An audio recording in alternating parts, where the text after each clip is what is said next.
Ladies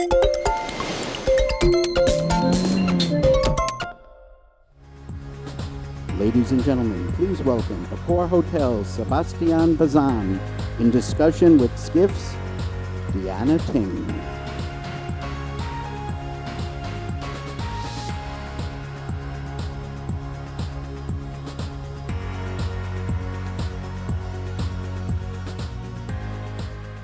What do you want to say?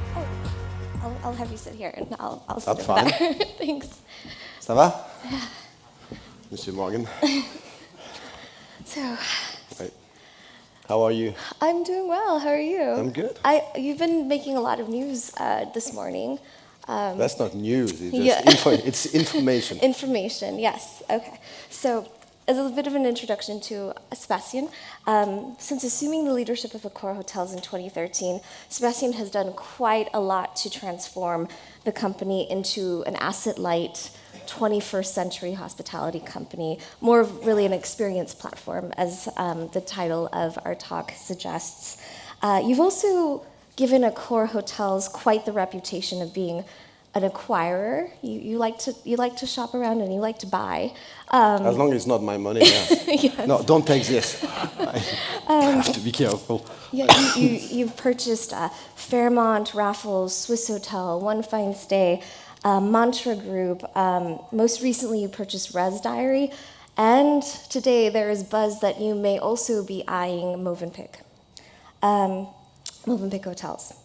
Another hallmark of your leadership of AccorHotels has been reflected in the company's willingness to really take risks and be very experimental, whether it's entering the sharing economy or also testing out new distribution models. Mm-hmm. So again, before I start to bombard with Sebastien with questions, I'd love to remind everyone to please feel free to submit any questions you might have for him using slido.com or by using our mobile event app.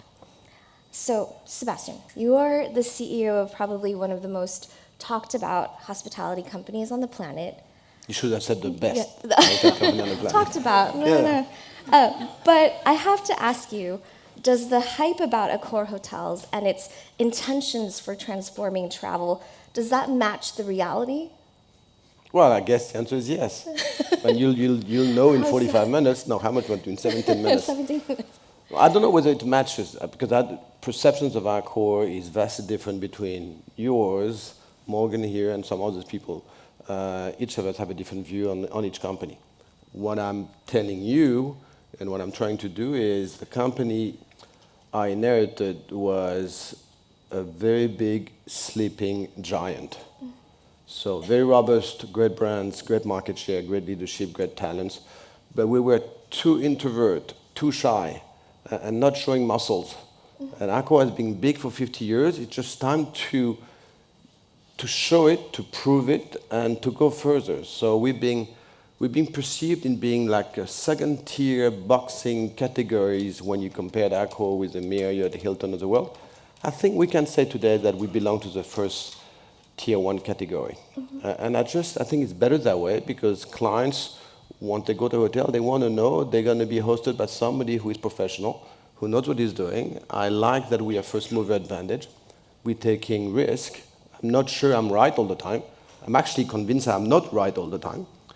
But it's moving so fast in the travel hospitality sector that I guess just be ahead of the curve. And what we've been doing for the last 4 years is realizing that if we were to continue the next 50 years on only offering a room and a bathroom, i.e. a bed, to a customer, we're going to have some difficult wake-up calls in 10 years from today because we need to enlarge the numbers of services that we render for travelers, so go beyond only being an accommodation in a hotel room. That's what I'm actually pushing Accor to do. Some others don't want to do it because they enjoy life and they believe they don't have to. I'm saying that I guess, and you had Google here before, just make it simply. All of you in this room, you depend today on your day-to-day life on Monsieur Google, Monsieur Apple, Monsieur Facebook, Monsieur Tencent, Monsieur Baidu. You won't live without them. Are you happy about it? Probably not, but it's too late. I want to make sure that Accor will be in your day-to-day life when it comes to travel and hospitality sector, i.e., I need to provide you more than a hotel room because I'm only going to be seeing you in my room 3 or 4 times a year. You're going to be on Facebook 6 times a day, on Google probably 2 or 3 times a day. So I need to have touch points, contact with you when you're not traveling. When you're going to be going to private homes, I need to be basically offering you that home sharing economy. So I'm enlarging the net. When you want a caterer, when you go to a restaurant, when you go to digital concierge, we've been buying many companies to enlarge and to multiply the level of frequency I will have with you, even when you don't travel. That's what I'm trying to build. Right. You know what? It's possible. I can definitely see, with every acquisition that you purchase, and I'm furiously typing away and filing stories on each one, I can definitely sort of see the overall vision that you have for buying up all these different sort of seemingly disparate businesses, but they're really not. They're all sort of interconnected. But I wonder about the execution of it. Like, how are you really going to integrate all of these acquisitions and make sure that they develop into that vision that you have of transforming Accor into an Apple or a Google? It is tough. You have 2 or 3 things when you actually think about the ecosystem. One, you need to have your eyes open, ears open on what exists outside of your own company. So how many startups are in your field? How many of them do you want to get a contact with? How many of them you want to partner with? How many of them you want to do some commercial agreement? And how many of them you want to invest in? That's the easy part, because you have lots of people and they do a survey. And I think Accor has probably a 90% knowledge of what exists in the travel space on the planet. And when you decide to put money into them, and even more so when you become a majority shareholder, in which we have done like 17 times now, it becomes extremely difficult because you bought them because they have invented something that you were unable to think of or to do yourself, because they're being ahead of the curve, and they're being more agile, and they're being smarter, and they probably took more risk. You have to listen to what do they want from you and what do I want from them. You start there. What they want from me mostly is skill, treasury, and speed, because they know they're being in year 3, 4, 5, 10, and they probably are fearful that somebody will create something that they created and may have different means. So they don't want to die having created something, so they want a big brother. And I will provide them a balance sheet, density of network, and basically money. But at the same time, you need to make sure they're going to remain autonomous. Because if you start basically imposing on them the non-agile side of Accor, they're going to die. They're going to suffocate, which is why they started their own company, because they decided to be actually not part of a big corporation. So I need to respect them. I need to remain them. I need to make sure they're going to be remaining independent. But at the same time, I also need to make sure that I take from them what I need, whether it is in software, whether it is in loyalty, whether it is in many different directions. So it's a very fine equilibrium between make sure they're autonomous, make sure they take from you what they need, but also make sure that I take from them what I need. And I can say that to you, and I've said it publicly. We've made 12, 17 investments. I really believe that 20% of them will not work, because it was the wrong equilibrium, maybe it was the wrong team, maybe it was the wrong idea, maybe it was too late. 20, 30, 50% of them is going to be remarkable and probably much beyond what I think in terms of success. And the third will be average. So we're going to do fine, but it's not going to be spectacular.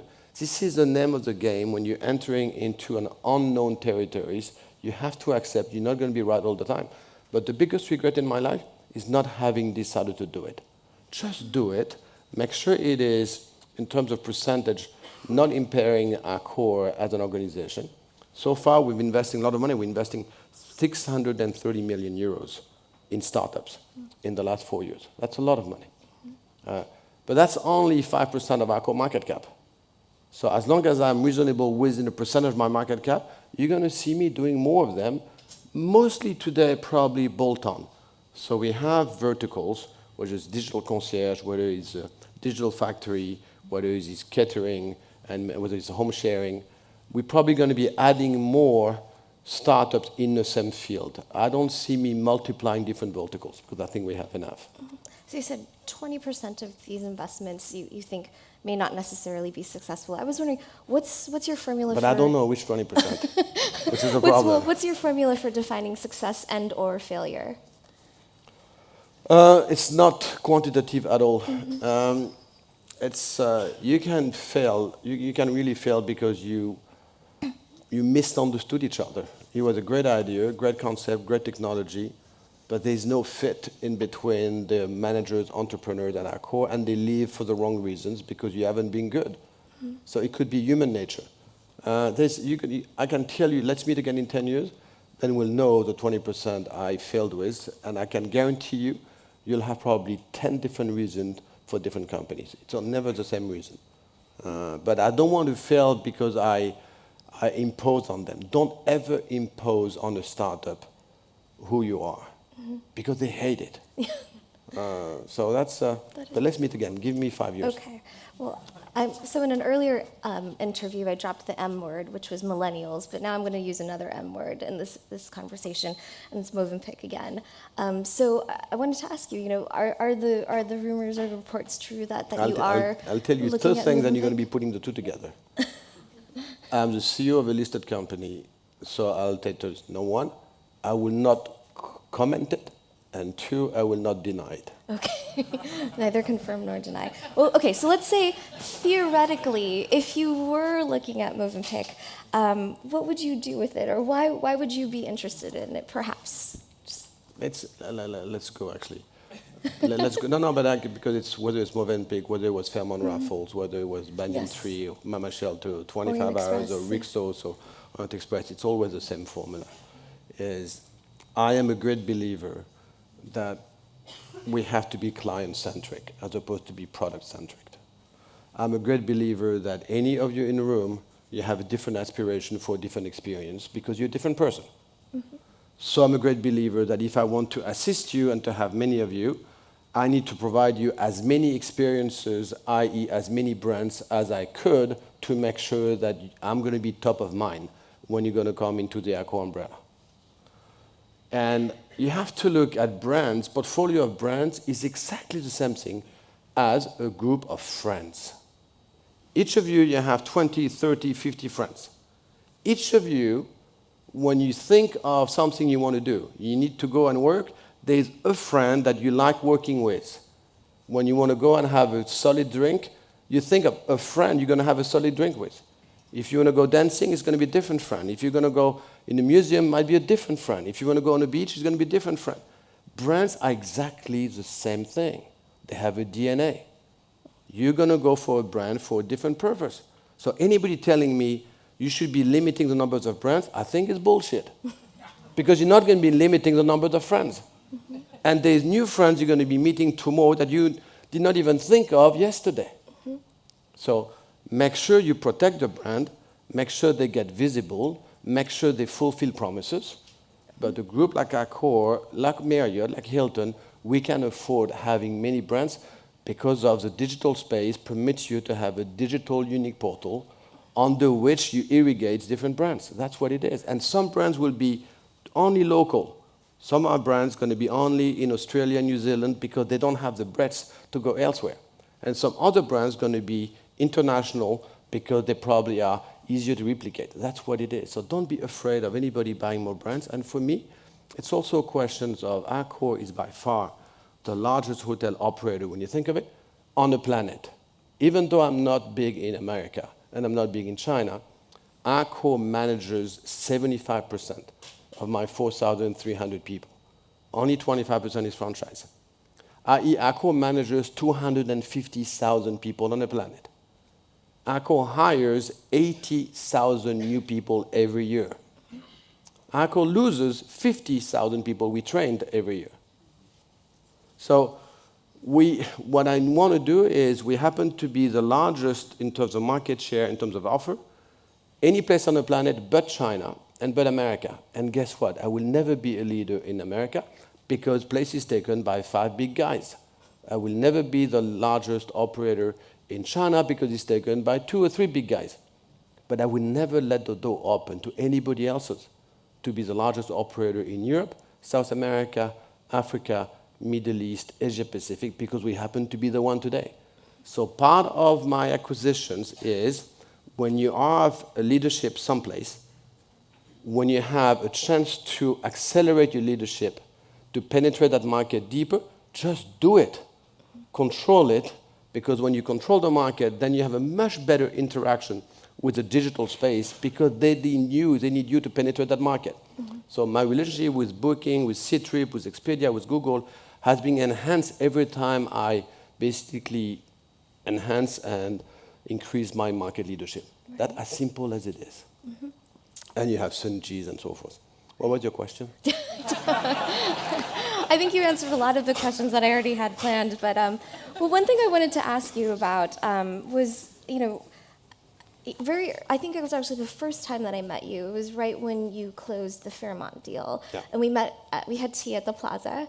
I remember that very distinctly, and I remember. Yeah, you took a lot of tea, actually. Yes, I did. I drank a lot, but I know you actually mentioned to me in that conversation the sort of like the seedlings of your idea for AccorLocal, the app that is designed for local residents to use, not travelers necessarily.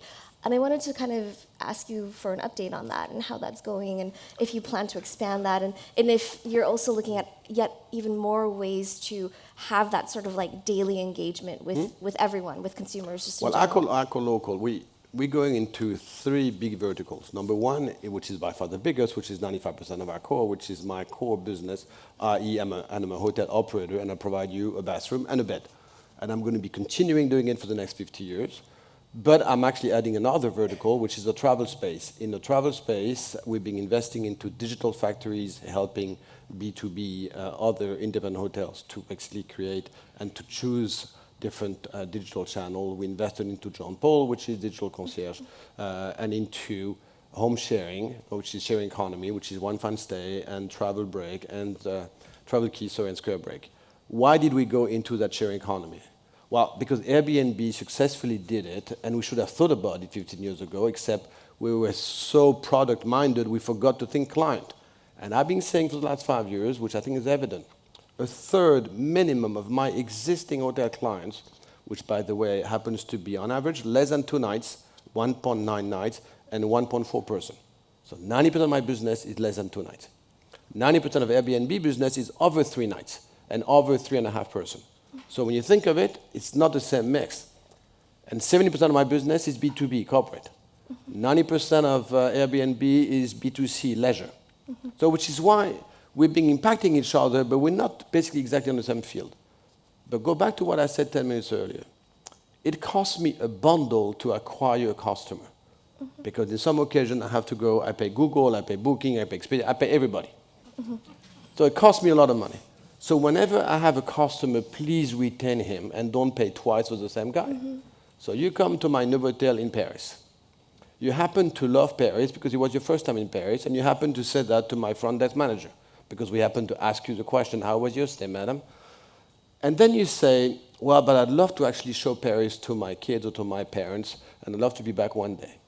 I know for a fact that by you coming back in a year or 18 months, probably a third of you will never come back to a hotel. You go to sharing economy because it is a third cheaper, a third more spacious, and appears to be more fun in your mind. So what am I going to do? I'm going to lose you if I don't basically answer is that problematic. And I just cannot reduce my hotel room by 1/3. I cannot expand it, and I cannot reduce the price. So if I want to retain you, since you've told me something, why don't I go into that sharing economy? I don't want to tackle with Airbnb because they're bigger than I am, but Airbnb is non-service oriented. So we decided to go into the upscale part of that sharing economy, into the luxury upscale homes, and we have today 15,000 of them, of which we are the caretaker. We are by far the largest: London, Paris, Los Angeles, New York. We are opening Bangkok, Sydney, Melbourne, Rome, Milan. We're going fast at it because I want to basically be of assistance to you. It's a great business model. The difficulty with that model is it is very costly to operate because I provide the linens, the amenities, I mean, everything you can think of. Yeah, and you've I need to stage a property before you come. I need to welcome. You know what's happening in the sharing economy? Yes. I'm going to make you smile 2 seconds because it's a problem. When you have a welcomer and you come to Paris or you come to Sydney, you come to any place else. Usually you jet lag because you come from another continent. And there's 3 or 4 or 5 or 6 people, and either friends or grandparents and kids. So I have a welcomer who is waiting for you to make sure that, I guess, when you enter the home, somebody will explain to you how everything works. And that welcomer needs solid 60 minutes or 45 minutes to explain to you how the coffee machine works, how the TV works, how everything works, because it's different from your place. 90% of the cases, you don't listen because you don't give a damn, because you're tired, and because you don't want to listen to the guy, you just want that guy to be out of your sight. Except one of the 5 of you will wake up at 4 o'clock in the morning. And since you did not listen to me the day before, you call me at 4 o'clock in the morning because you can't put the TV on. And it makes you crazy. Or you can't make the coffee machine to work. And then I have to send someone to make sure I can be of assistance. So anybody of you coming to one fine stay, would you please listen to the welcomer for 45 minutes? Because it costs me less to operate than to send somebody. It's a true story. Yeah. It happens all the time. Yeah, well, I see that. And I'd love to hear your thoughts on sort of like Airbnb Plus, Beyond by Airbnb, Marriott's pilot with HostMaker, with Tribute Portfolio Homes, Hyatt and Oasis. Well, you're familiar with Oasis. The good news is, now that they're coming at it 3 years after me, means I was maybe not wrong 3 years ago. But no, that being said, it's fine, they're all coming, and they're all going to be successful, so are we. There's space for everyone. The one big thing that you need to think of, and Marriott could do it as well, sharing economy is labor intensive. Very. You need people on the ground to provide all the supply, to provide the service, to provide those welcomers. Airbnb has been today doing it into the commodity space in which they're being outsourcing all those services, key remittance and so forth. Accor, since we have 270,000 people in 100 countries, I have the existing labor force, the existing network, so I'm basically providing all the synergies which exist. Anybody who does not have labor on the ground is going to cost them a bundle to operate because they have to create that labor. Exactly, yeah. That's where Accor makes a big difference. I've often thought that as the private accommodation space becomes more professionalized, it would be so synergistic for hotel companies to sort of share their labor force and sort of bring that into the maintenance and care and quality of the home. So that makes a lot of sense. Okay, let's get to questions. So top question from the audience is, what is your direct booking strategy for AccorHotels? We have to be, well, strategy is we have to be better at it. There's two things interesting here. One is I was wrong 4 years ago. 4 years ago, kind of actually, anything which was digital driven on the net was something like 25%. And 75% was still GDS, email, call centers, and walking guests. And 4 years ago, I would have actually expected that 25% to be almost 60% today, where it's only 40%. So there's still a lot of people doing look to book. You go on the net, you basically look at prices, you look at different brands, but then you end up calling the hotel. And please continue doing it. This is the cheapest way for me to have you. So go on the net, go and find, just call me, go on an email. So, but it's not going as fast as I expected. The biggest question for me is, how many of my people going on AccorHotel.com do I lose because they don't convert, because it takes too much time to basically click and to load my system? On average, it takes like 4 minutes to actually book a hotel on AccorHotel.com. It will take you probably 2 minutes and 30 seconds on C3 Booking Expedia. That 90 seconds kills me. And by the time I'll be at 2 minutes and 30 seconds, they will be at 1 minute and 45 seconds. So I need to be better in terms of the seamless process. I need to convert better. But a lot of the guys continue doing on the AccorHotel.com and calling because of the loyalty program. It is absolutely evident that 99% of anybody going on a different site, which is not my site, will not get the benefit of the mileage. Right. Well, speaking of loyalty too, or actually with Google, we have another question that asks, what did you think of, so Ryanair CMO said that he doesn't want to spend a cent with Google. Isn't it proof of a strong brand and value proposition? No, it's for the last 5 years, and it's odd for me to say this, but I've never said and never will say that I guess I'm in a battle with everyone. Google have been providing enormous information, qualitative information to everyone. Ctrip, Expedia, Booking have enhanced by probably 10,000% the traffic and the reach that I could have with somebody in Santa Fe or in Denver. I'm not big in America. For a guy in Denver to know the existence of Novotel in Paris, he doesn't know about it unless because he only knows because of those guys existing. So it's not a question of the cost. It's a question of you can afford that cost once, but don't pay it for the same guy. So for me, the problem is I pay Google twice. I pay Google when I go through auctions and hotel ads, and I pay Google when I pay Booking because Booking pays Google. And if you want to look at the vertical, it's interesting. The largest, I think, contributor to Booking to Google happens to be Booking. The largest contributor to Booking happens to be AccorHotels. Very interesting. So it's interesting when you look at the way it works. Yeah, definitely. Well, thank you so much, Sebastien. It was That's so over? great. Yes, that's over.